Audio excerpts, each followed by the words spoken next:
Hello dear students, welcome back to my YouTube channel. आज की इस वीडियो के अंदर हम कंपैरेटिव स्टेटमेंट ऑफ चैप्टर को डिस्कस करेंगे जी। सीबीएसई के रिवाइज्ड सिलेबस के अकॉर्डिंगली ये आपका चैप्टर जो कि लास्ट ईयर नहीं था, इस ईयर के अंदर वो इंक्लूड किया गया है और सबसे इजी है आपका ये वाला चैप्टर। फाइनल पेपर के अंदर जो इस चैप्टर की वेटेज रहेगी वो 4 मार्क्स की रहेगी। हमारे पास कंपैरेटिव एंड कॉमन साइज दो चैप्टर हैं, इन दोनों में से ही आपके पास चॉइस में क्वेश्चन रहेगा, एक कंपैरेटिव का और उसकी चॉइस के अंदर हमारे पास कॉमन साइज का रहेगा और बिल्कुल ईजी हैं दोनों के दोनों ही चैप्टर। तो शुरू करते हैं जी कंपैरेटिव स्टेटमेंट। देखो नाम से ही पता लग रहा है कंपैरेटिव मीन्स कंपैरिजन करना है आपने इस चैप्टर के अंदर। मीन्स आपके पास कोई 2 साल के डाटा गिवन होंगे, उसको आपने सिंपली कंपैरिजन करके ही दिखाना है। ठीक है जी, तो शुरू करते हैं। एक comparative statement is a statement used to compare a particular financial with prior period statement. Simply कह रहे हैं एक कंपैरेटिव स्टेटमेंट एक कंपेयरमेंट है जो कि यूज़ होगी एक पर्टिकुलर फाइनेंशियल ईयर की जो डाटा होगा उसको इससे पिछले ईयर की स्टेटमेंट से कंपैरिजन करने के लिए। फॉर एग्जांपल, अगर 2023 का डाटा जो कि मेरा करंट ईयर है, इससे पिछला ईयर 2022 है, उन दोनों को आपस में कंपैरिजन करना है, वही हमारा एक कंपैरेटिव स्टेटमेंट है। कह रहे in comparative statement previous financial data are present alongside the latest figure in side by side column. Means previous year के साथ आपको करंट ईयर का डाटा भी गिवन दिया जाएगा। आगे है जिसके अंदर व्हेन फाइनेंशियल स्टेटमेंट्स ऑफ 2 और more years of the same firm. अगर हमारे पास कोई भी डाटा, ठीक है जी, स्टेटमेंट है, अगर हमें गिवन है 2 या 2 से ज़्यादा साल की लेकिन सेम फर्म के लिए, and compared it is known as inter period comparison. ठीक है जी, या इसी को हम इंट्रा फर्म कंपैरिजन भी कहते हैं। इंपॉर्टेंट पॉइंट है, पेपर के अंदर पूछा जा सकता है what is intra firm comparison. तो आपको सिंपली वे में कि याद रखना है कि मतलब जब आपको एक सिंगल फर्म के, ठीक है जी, 2 या 2 साल से ज़्यादा डाटा गिवन है और उनको कंपैरिजन कर रखा है, तो वो आपका होगा जी इंट्रा फर्म कंपैरिजन। सेकंड इसी के अंदर है व्हेन फाइनेंशियल स्टेटमेंट ऑफ 2 और more firms are compared over a number of years, this is known as inter firm comparison.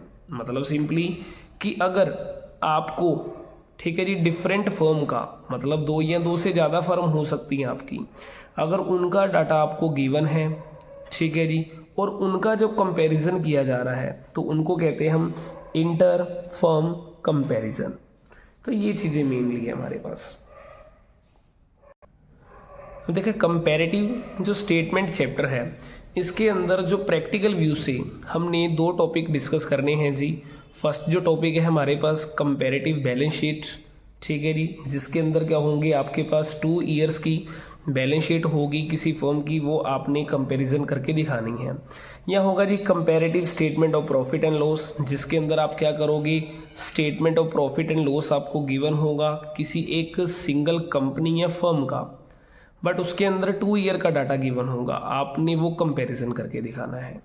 अब कंपैरेटिव बैलेंस शीट स्टेटमेंट आपको क्या चीज़ दिखाएगी, the comparative balance sheet show increase या decrease in the various assets, liabilities and capital, कि हमारे पास कितनी assets के अंदर, लायबिलिटीज़ के अंदर, ये कैपिटल के अंदर चेंजेस आया है, मींस इंक्रीज या डिक्रीज हुई है, आपको ये चीज़ दिखाई जाएगी। बट जो comparative statement of profit and loss count है वो प्रोवाइड्स दी फ्लोइंग इन्फॉर्मेशन। आपको क्या क्या इन्फॉर्मेशन देगा, रेट ऑफ इंक्रीज या decrease in revenue from operation, means sale, आपकी सेल लास्ट ईयर के अकॉर्डिंगली कितनी इंक्रीज हुई कितनी डिक्रीज हुई वो आपको बताई जाएगी। सेकंड नंबर है cost of material consumed, means जिसे हम सिंपली कहते हैं COGS, हमें वो बताएगा जी कि कॉस्ट के अंदर कितना चेंजेस आया है। And third one income and expenses, भी इनकम और एक्सपेंसेस के अंदर हमारा कितना चेंजेस रहा है। एंड लास्ट नेट प्रॉफिट, कि नेट प्रॉफिट आपका इंक्रीज हुआ है या डिक्रीज हुआ है, वो चीज़ बताई जाएगी। तो सिंपली आपको ये कहा जाए कि कंपैरेटिव स्टेटमेंट का मतलब कि आपने सिंपली डाटा को कंपेयर करना है। बैलेंस शीट के अंदर आपके पास 2 ईयर का डाटा गिवन होगा जी, मीन्स 2 ईयर की आपको सेट्स लायबिलिटीज गिवन होंगी, वो आपने कंपैरिजन करनी है। और जबकि अगर बात करें कंपैरेटिव, और इसके अंदर हम करेंगे statement of profit and loss में सिर्फ आपको 2 ईयर की statement of profit and loss है वो आपने कंपैरिजन करके दिखाना है जी। तो कंपैरेटिव बैलेंस शीट का हमारे पास एक फॉर्मेट है जो कि आपके पास इस तरीके से क्वेश्चन में गिवन रहेगा। जैसे comparative balance sheet as at 31 March 2022 and 2023। तो फर्स्ट आपके पास जैसे पर्टिकुलर का कॉलम रहेगा, सेकंड नंबर नोट नंबर, ठीक है जी, third number previous year data, fourth number आपके थर्ड नंबर में रहेगा जी करंट ईयर का डाटा, फोर्थ नंबर जो होगा एब्सोल्यूट चेंजेस, मीन्स आपका करंट ईयर के अंदर असेट की वैल्यू कितनी है और प्रीवियस ईयर के अंदर कितनी है, उन दोनों का जो डिफरेंस होगा उसे हम सी के नाम से दिखाएंगे। C is equal to B minus A, means current year minus previous year. And last one percentage change, आपने यहाँ परसेंटेज निकाल कर दिखानी है। मीन्स करना क्या है, जो आपने सी निकाला है उसको डिवाइड कर देना है आपने ए से और मल्टीप्लाई कर देनी है 100 से, देन आपका परसेंटेज के फॉर्म में आंसर आ जाएगा। ठीक है जी, एक बार हम बैलेंस शीट का फॉर्मेट देख लेते हैं जी कैसा है। जैसे इक्विटी एंड लायबिलिटीज, देखो फर्स्ट नंबर जो आपने पार्टनरशिप फर्म के अंदर वो बैलेंस शीट डिस्कस करी थी वो हमारे पास था एक हॉरिजॉन्टल फॉर्म। हॉरिजॉन्टल फॉर्म का मतलब क्या होता है, एक लेफ्ट साइड होती है जी, एक राइट साइड होती है। लेफ्ट साइड के अंदर हमारी लायबिलिटीज़ थी एंड राइट साइड के अंदर हमारे पास बैलेंस शीट थी। बट जो अब कंपनीज का जो फॉर्मेट है बैलेंस शीट का वो बदल गया है जी, अब वो आ गया है आपका वर्टिकल फॉर्म के अंदर। मीन्स लायबिलिटीज़ आपकी ऊपर चली जाएंगी एंड असेट्स आपकी नीचे आ जाएंगी जी। क्लियर है जी। तो हमारे पास देखें जी फॉर्मेट क्या कहता है, इक्विटी एंड लायबिलिटीज़ ये हमारी साइड होती है जी। जैसे शेयर होल्डर फंड हो गया, non current liabilities and current liabilities, ये हमारे होते हैं मेनली हेड, ये आपके मेन हेड हैं। और इनके अंदर जो सब हेड दे रखा है जैसे share capital, reserve and surplus. Non current liabilities के अंदर मीन्स जो आपकी नॉन करंट है, मीन्स जो विद इन 1 ईयर पे नहीं करनी, मीन्स आफ्टर 1 ईयर पे करना है, जैसे long term borrowings, long term provision. And next है जी करंट लायबिलिटीज़। करंट लायबिलिटीज़ में short term borrowings, trade payables, other current liabilities, short term provision. आपने इसका फॉर्मेट को याद रखना है। वैसे बैलेंस शीट आपको बनी बनाई आएगी, सिंपली आपने बस क्वेश्चन को सोल्व करके दिखाना है। अगर आपको सिर्फ आइटम्स गिवन दे दी जाएं तो फिर आपने इस फॉर्मेट के अकॉर्डिंगली उनको सेट करना है जी। तो आगे चलते हैं, हमारे पास लास्ट में असेट साइड में क्या क्या रहेगा, मेनली नॉन करंट असेट्स, ये मेरी साइड रहेगी, ये मेरा हेड है इसका मेनली, और ये मेन मेरा हेड रहेगा। तो नॉन करंट असेट्स के अंदर property, plant and equipment and intangible assets, अब जो कि सीबीएसई की न्यू अपडेट के अकॉर्डिंगली है।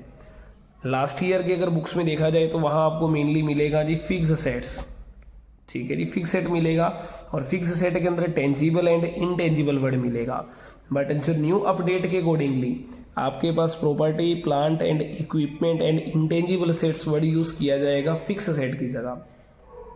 फर्स्ट इसके अंदर प्रॉपर्टी, प्लांट एंड इक्विपमेंट रहेगा जो कि टेंजिबल असेट्स की जगह यूज़ किया गया है।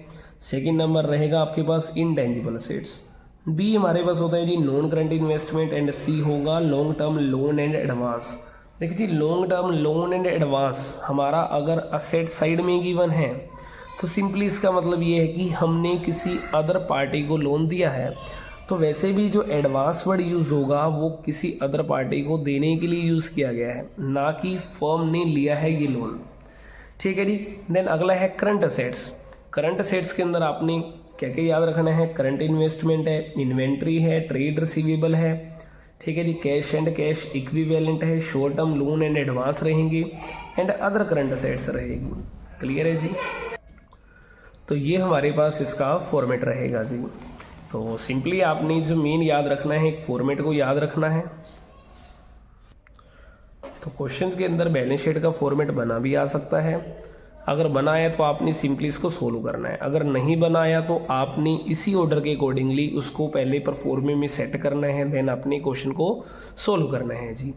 तो क्वेश्चन है जी हमारे पास, from the following balance sheet of Vinayak limited as at 31 March 2019 prepare a comparative balance sheet.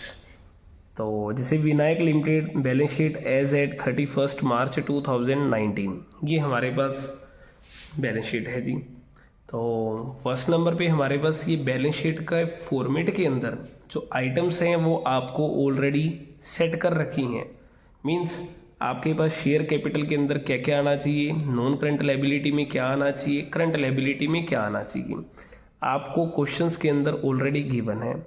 अगर हमारे पास सिर्फ आपको ये आइटम्स गिवन हो, share capital, reserve, long term borrowings, trade payable, तो फर्स्ट ऑफ ऑल आपको क्या करना पड़ेगा जी, उस चीज़ को बैलेंस शीट के परफॉर्मे के अकॉर्डिंगली सेट करना पड़ेगा। ठीक है जी। सेकेंड थिंग्स, आपके पास क्वेश्चन जब गिवन होगा उसके अंदर जो भी डाटा गिवन होगा उसके अंदर करंट ईयर मोस्टली आगे गिवन होगा, प्रीवियस ईयर आपको पीछे गिवन होता है जी। तो आपको करना क्या है जी, फर्स्ट नंबर सोल्यूशन के अंदर जाके आपने प्रीवियस ईयर को यहाँ लिखना है, करंट ईयर को यहाँ लिखना है जी। जैसे ये हमारा फर्स्ट कॉलम है मेनली, ये सेकंड है हमारा, ये थर्ड कॉलम है, ये फोर्थ होगा, ये एंड फिफ्थ कॉलम होगा हमारा। ठीक है जी। इसे हम ए कह देते हैं, इसे हम बी कहते हैं, ये हमारा सी होता है जो कि बी माइनस ए करके निकाला जाता है, और लास्ट जो होता है हमारा डी होता है। और डी कैसे निकलेगा जी, सी अपॉन ए इंटू 100 करना है। क्लियर है जी। तो इसे क्या कहते हैं जी, हम एब्सोल्यूट चेंजेस कहेंगे जी।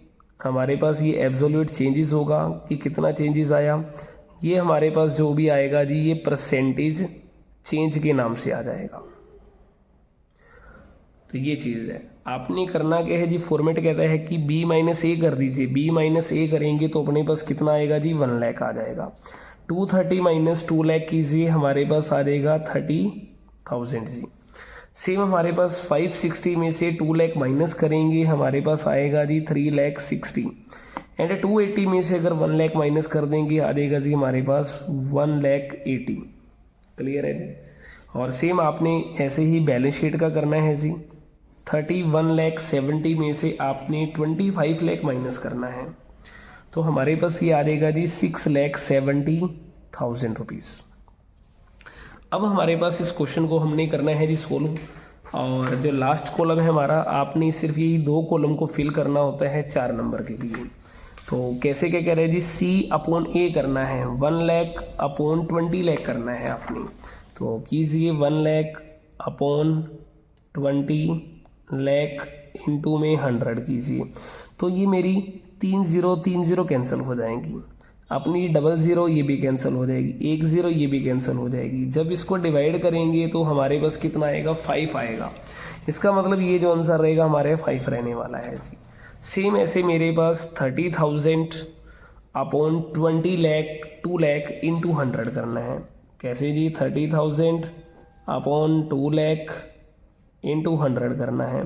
तो 3 0 ये कट कर दीजिए, 2 0 ये कट हो जाएंगे, इसे कट करेंगे 15, तो ये हमारे पास 15 आ जाएगा। सेम यही फॉर्मेट आपने अप्लाई करना है। जैसे ये 3,60,000 अपॉन में 2 लाख, ठीक है जी, इंटू करेंगे 100, हमारे पास ये आ जाएगा जी 180। सेम हमारे पास ये 1,80,000 अपॉन 1 लाख है। अगर इसे इजिली सोल्व करें तो ये 4 मेरी कट हो जाएंगी। क्लियर है जी। और इंटू 100 करा होगा तो 100 से 1 0 वो कट जाएगी, तो 100 का 1 0 बचेगी और 18 बच गया, तो ये हो जाएगा 180। क्लियर है जी। सेम ऐसे हमने करना है 6,70,000 अपॉन 25 लाख। तो इसे माइनस कर लेते हैं जी। हमारे पास 6,70,000 अपॉन में करना है जी हमने 25 लाख, इंटू करना है जी 100, तो यहाँ हमारे पास 4 0 कट हो जाएंगी जी। क्लियर है जी। और इसे यूँ करते हैं जैसे 21 और 0 है ना, 21 की टेबल पे कट कर लीजिए, 25 4 जा सिंपली, ये 25 4 जा भी कट जाएगा हमारा। अब इन दोनों की आपस में मल्टीप्लाई कर लीजिए, मल्टीप्लाई करने पर ये आ जाएगा 28, 2 कैरी करेंगे, 4 × 6 करेंगे जी, हमारे पास 24 एंड 2 ये करेंगे 26 और अपोन में 10 है तो 26.8 हो जाएगा हमारा ये जी। क्लियर है। तो इस तरीके से हमारी ये लायबिलिटी साइड कवर हो चुकी है। सेम आपने क्या करना है जी, ऐसे असेट वाली साइड को भी कंप्लीट करना है। 21 लाख माइनस कीजिए आप 20 लाख, तो हमारे पास आ जाएगा 1 लाख। 1 लाख अपॉन 20 लाख इंटू 100 कीजिए, 5% आ जाएगा। 3 लाख माइनस 2 लाख कीजिए, हमारे पास कितना आएगा जी, 1 लाख आएगा। 1 लाख अपॉन 2 लाख है और इंटू 100 करेंगे तो ये हमारे पास 50% आ जाएगा। सेम 560 माइनस में 2 लाख कीजिए, हमारे पास डिफरेंस आएगा 360।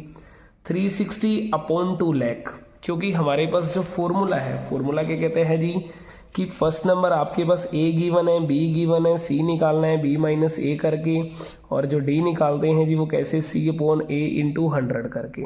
तो सेम हमारे पास ये ए है, ये बी है, ये हमारा सी आ चुका है, तो सी ठीक है जी अपॉन ए इंटू 100 करा, सेम सी मेरा निकल गया, सी अपॉन ए इंटू 100 करेंगे जी, 180% आ जाएगा।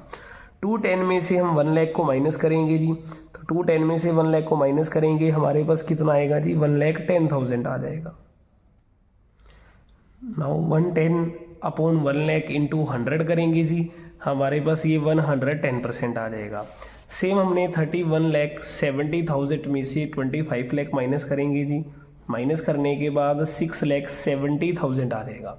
6,70,000 अपॉन 25 लाख इंटू 100 करेंगे जी, हमारा सेम आ जाएगा जी 26.8%।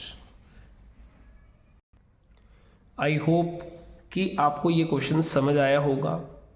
तो सेम इसी तरीके से हमारे पास ये जितने भी क्वेश्चन हैं कंपैरेटिव बैलेंस शीट की, हमारे इस सेम फॉर्मेट के साथ ही सोल्व करने हैं जी। अगर आपको वीडियो अच्छी लगी हो तो वीडियो को लाइक ज़रूर करें और अपने दोस्तों के साथ शेयर करें जी। Thank you.